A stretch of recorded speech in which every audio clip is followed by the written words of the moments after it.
Ready? We have learnt what is direct and indirect speech. We have also learnt types of persons. Next we have learnt types of sentences, right? 3 topics we have learnt, and one more major important topic we need to know, that is tenses. Tenses almost you already know. Okay now, so I'm not going to discuss particularly about tenses, but you already know that. Okay, right. Next, what is direct and indirect speech? In this direct and indirect speech, once again I'm telling, retelling the exact words, already spoken words, retelling exactly, direct speech. And retelling in my own words, maybe adding some extra words, maybe removing some words, okay now, dropping some words. So that is indirect speech. Here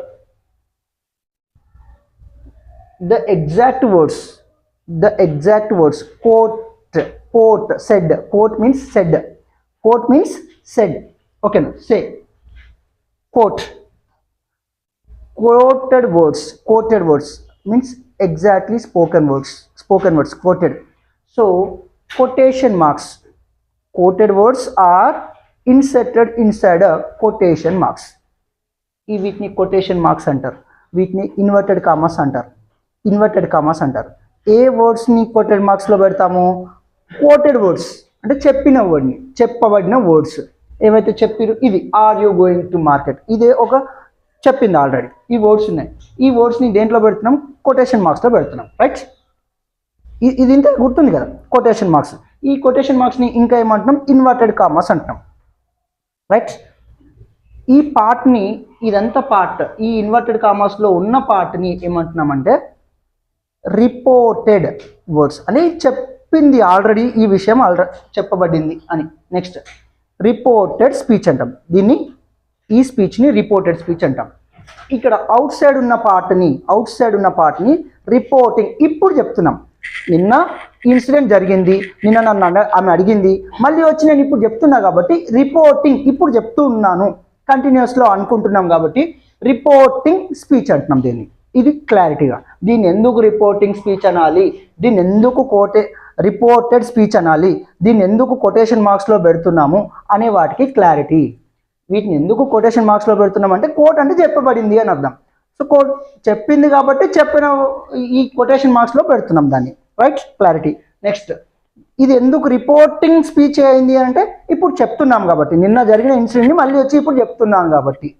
so ఇది reporting speech, ఇది reported speech. Done. Okay, next. ఇంకా ఈ reporting speech, reported speech వెనకాల ముందు వెనకాల ఎక్కడైనా రాసుకోవచ్చు, right? Rani said to me are you going to market, లేదంటే are you going to market Rani said to me, ఎట్లా అయినా రాసుకోవచ్చు, ఓకేనా? అంటే రిపోర్టెడ్ స్పీచ్ వెనకాలనే రావాలి అని ఏం లేదు, రిపోర్టింగ్ స్పీచ్ ముందే రావాలి అని ఏమీ లేదు. ఇది ఇటు పెట్టుకోవచ్చు, ఇది ఇటు పెట్టుకోవచ్చు, ఎట్లా పెట్టుకున్నా ఒకటే. ఇది ఏం స్పీచ్? ఇది డైరెక్ట్ స్పీచ్, రైట్? ఇదంతా కలిసి ఏమవుతుంది ఇప్పుడు? Direct speech. ఎందుకు? ఎగ్జాక్ట్ వర్డ్స్ని యూజ్ చేస్తున్నారు కాబట్టి ఇది డైరెక్ట్ స్పీచ్. ఓన్గా వర్డ్స్ యూజ్ చేస్తే అప్పుడు ఏమవుతుంది? ఇండైరెక్ట్ స్పీచ్ అవుతుంది, రైట్? ఓకేనా? ఇది క్లారిటీ కదా. Okay, next.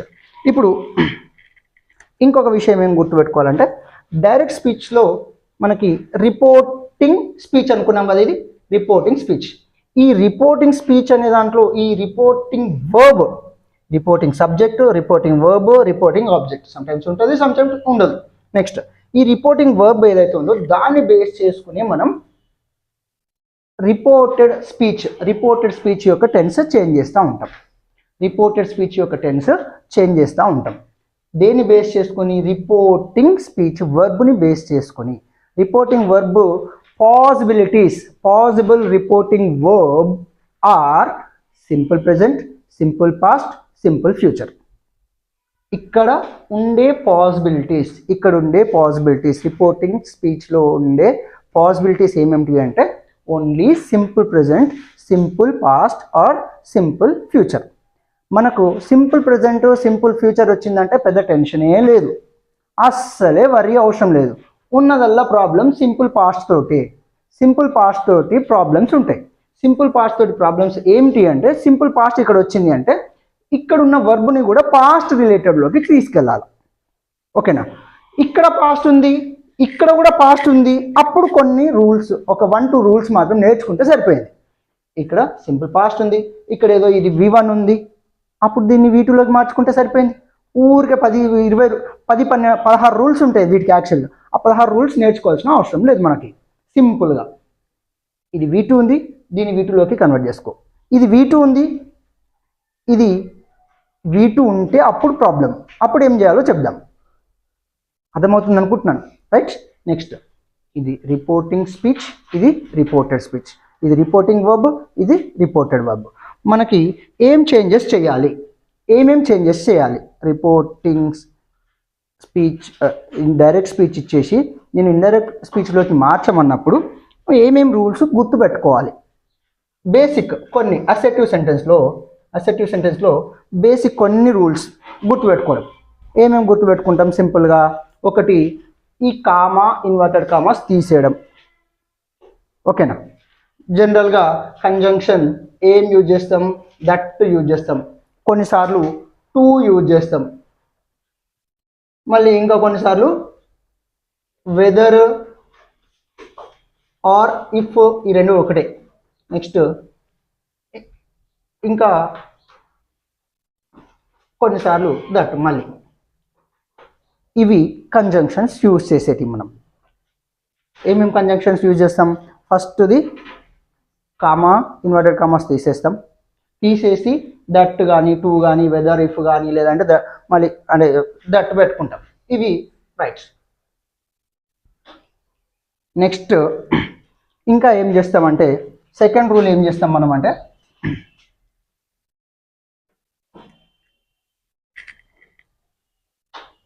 సెకండ్ రూల్ ఏం చేస్తాము?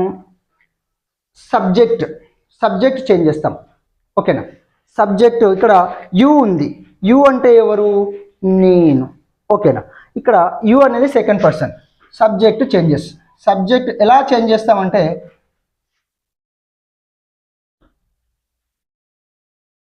SON, son. బాగా గుర్తుపెట్టుకోండి.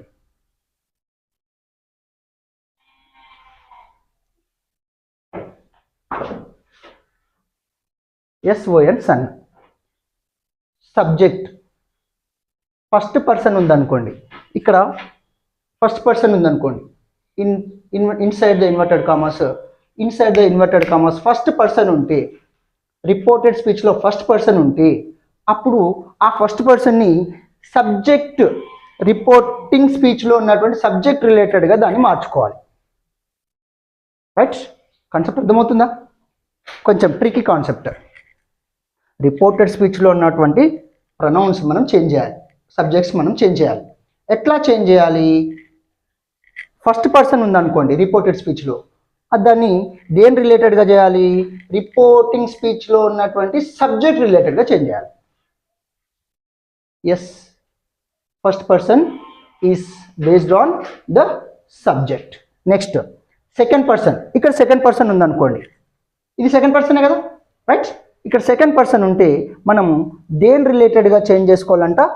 ఆబ్జెక్ట్ రిలేటెడ్గా. చూడండి, యు ఉంది, యు అంటే ఎవరు? ఇది ఆబ్జెక్ట్ కదా, ఇదే కదా, మీ కదా. మీ అంటే ఏమైపోయింది? యు పోయి ఏమైపోయింది? ఐ లాగా మారింది. చూసినారా? ఇది ఎలా మారింది? ఇప్పుడు చూడండి, Rani said me, Rani asked me weather. You అంటే ఎవరు? Me, object. ఆబ్జెక్ట్కి మీకు రిలేటెడ్ ఏంది? I, subject. అర్థమవుతుందా? ఎస్. ఇప్పుడు ఈ పాయింట్, దీని లాజిక్ అర్థమైందా? SON, సన్ లాజిక్ అర్థమైందా? రైట్? ఫస్ట్ పర్సన్, రిపోర్టెడ్ స్పీచ్లో ఫస్ట్ పర్సన్ ఉంటే అది సబ్జెక్ట్ రిలేటెడ్గా మారాలి. రిపోర్టెడ్ స్పీచ్లో ఆబ్జెక్ట్ ఉంటే అది రిపోర్టెడ్ స్పీచ్లో సెకండ్ పర్సన్ ఉంటే అది ఆబ్జెక్ట్ రిలేటెడ్గా చేంజ్ కావాలి. రిపోర్టెడ్ స్పీచ్లో థర్డ్ పర్సన్